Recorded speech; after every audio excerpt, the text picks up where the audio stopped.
Hello, I'm Elaine White, Director of Data Services. Today, I want to talk with you about numbers. At the stamping office, we are driven by numbers. Everything that we process starts with using your agency license ID number. All of you know how important the correct policy number is.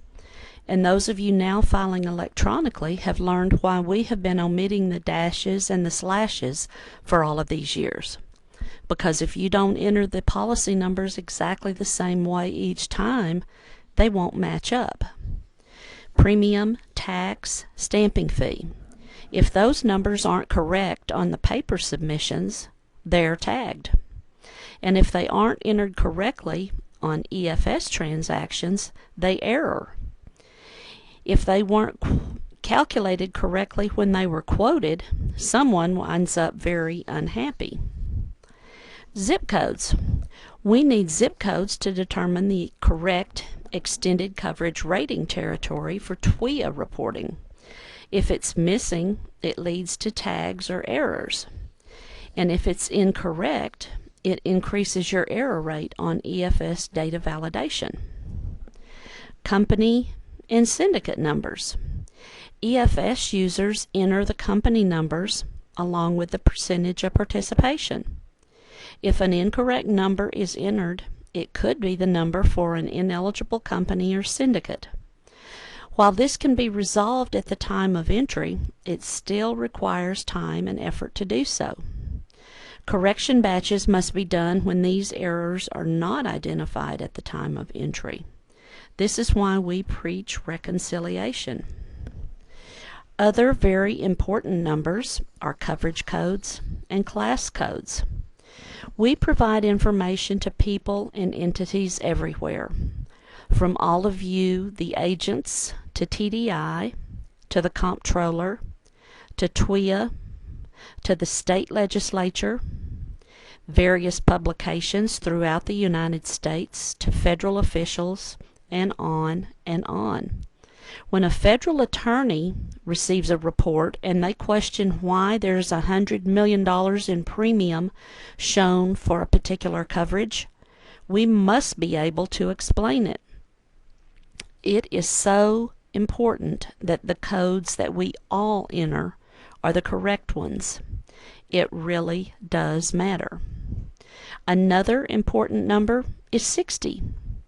The magic number, or the cursed number depending on your perspective, but it's the one that so many of us have seen even in our sleep for the last year or so. That's 60 days past the effective date or the issue date.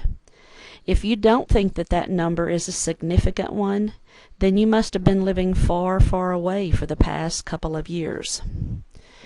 You will hear more concerning this topic if you watch the presentation on late filing. When the stamping office started in 1988, there were only some 300 to 350 surplus lines agents in Texas.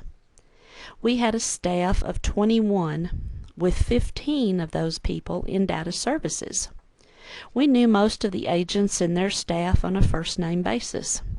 In fact, we knew the license numbers of most agents without even asking because we saw and used them so frequently.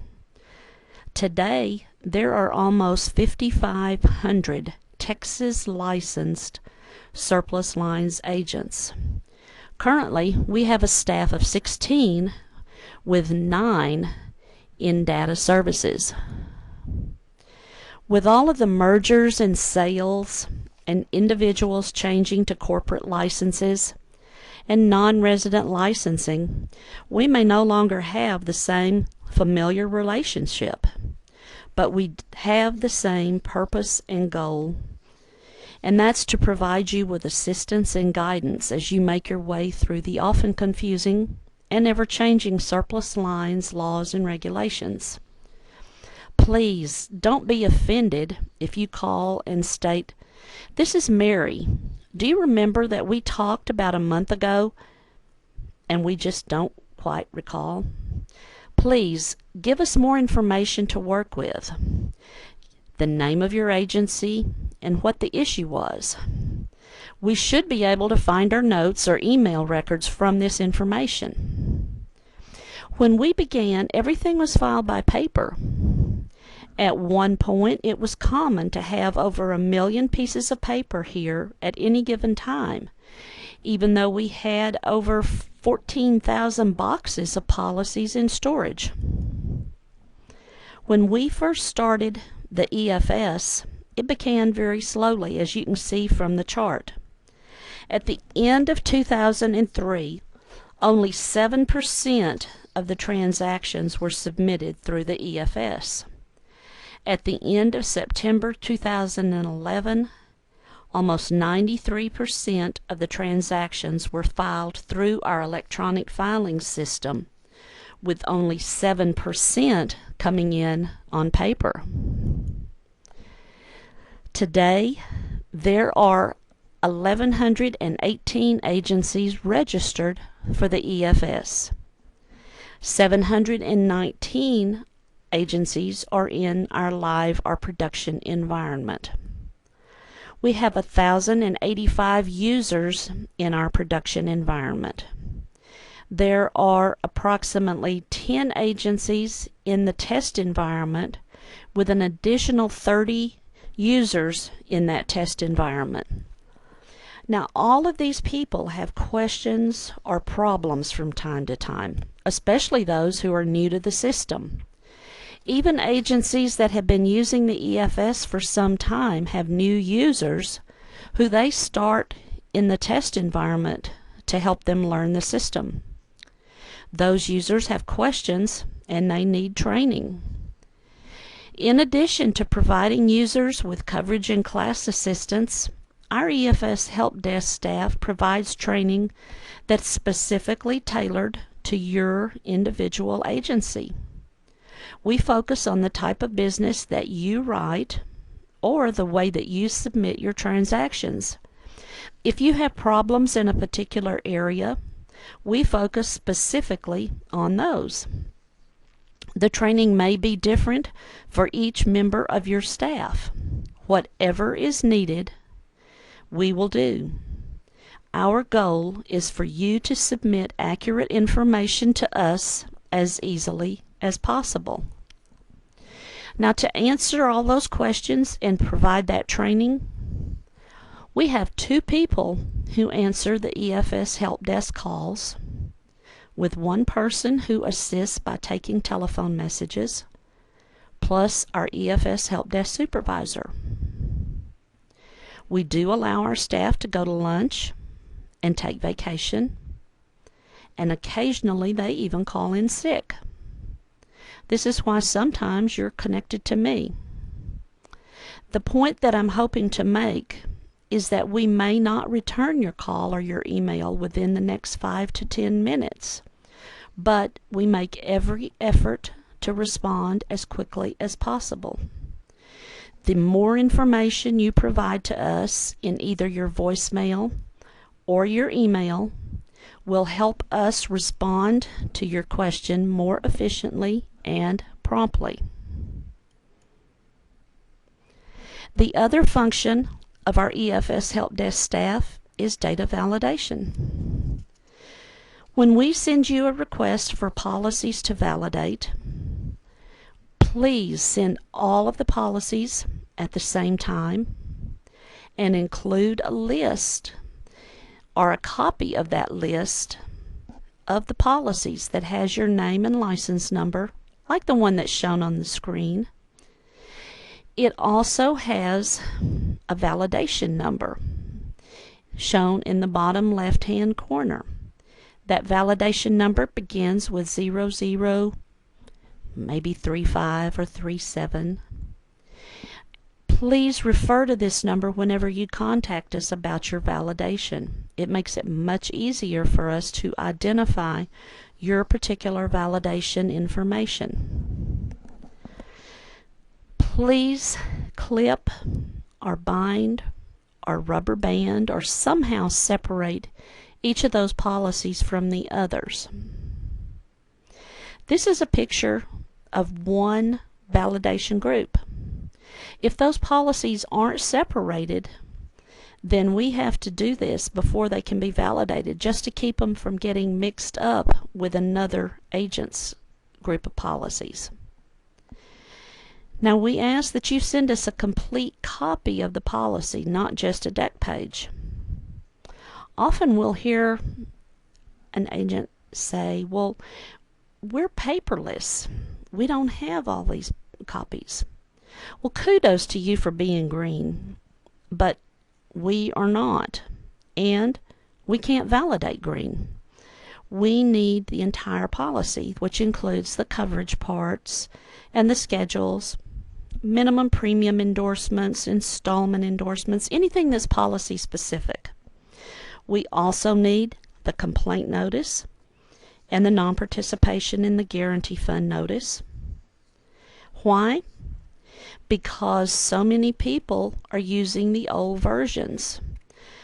The complaint notice that is not containing TDI's website or email address.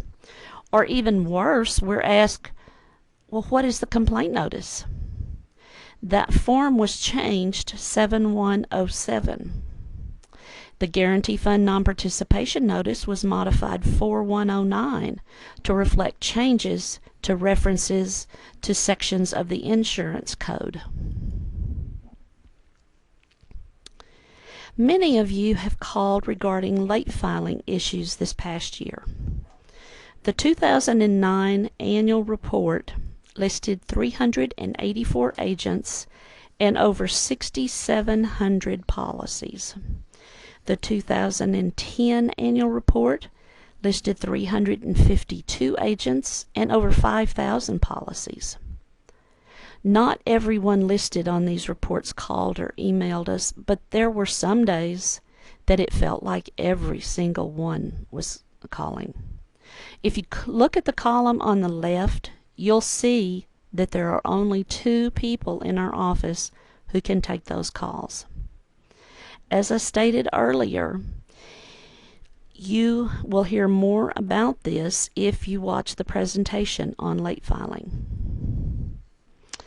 Please keep in mind that the things I just covered are only a small part of our normal, everyday job responsibilities. In data services, we are responsible for the operation of all the computer systems in our office, and this includes systems testing, which has been a huge part of our lives for the past year especially. We've included changes pertaining to the NRRA and late filing. We completed the system conversion the weekend of October 8th and 9th, right after the first seminar this year. It was a long time in coming, but it is done. We had a few glitches, but all in all, it was successful. When you contact us, we need numbers. If you leave a voicemail message, in addition to your name, we also need the name of the agency and the license ID. We need your phone number, spoken clearly.